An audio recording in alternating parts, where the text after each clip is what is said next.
बे समाव मोनसे ब्रेकिं निउज नंगौ बे समाव कक्राझार बावखुंग्रि साखाथियाव थानाय अल इंडिया रेडियो सेन्टारनि सिङाव मोनसे सोमोनांथाव खौरां कक्राझार अल इंडिया रेडियो सेन्टारनि मावख'नि जखरसे हाग्रायाव मानै मोसा फिसा मोननाय जादों।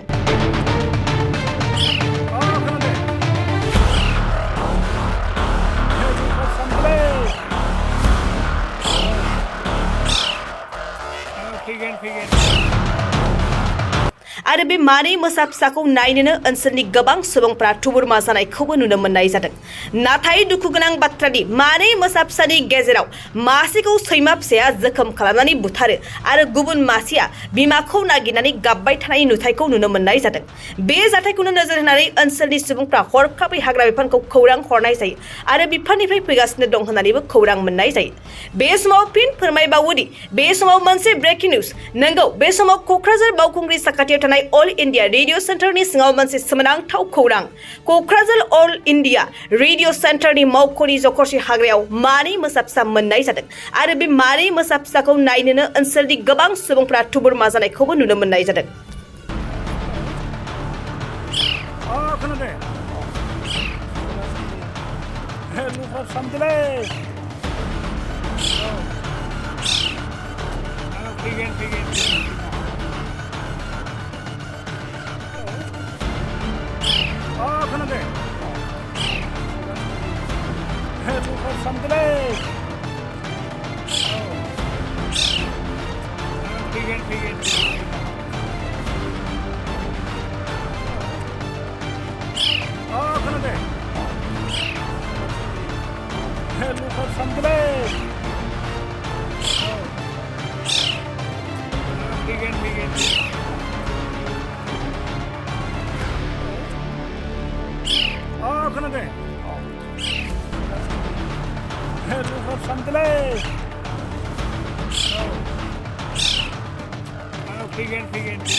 गय गायग्रा आबादारिफोरनि थाखाय मोनसे मोजां खौरां।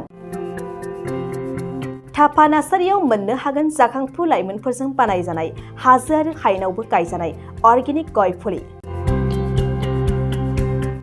थापा नार्सारियाव अर्गेनिक आदबजों बानायजानाय मोजाङैनो खिलिखांनाय गासै 20,000सो गेरेमसा गय फुलिफोर दं। बारा नङा फांसेयाव 60 रां होनानैनो नोंथांमोना गय फुलिखौ बायना लांनो हागोन। बुरजा लाङोब्ला खमायनायनि सुबिदाबो मोननो हागोन। थापा नार्सारिनि गुबै थङा कक्राझार सहरनि सानजा फारसे थानाय बावखुंग्रि हाजोजों नांजाबनाय हरिनागुरि गामि हाथाइनि साखाथियाव।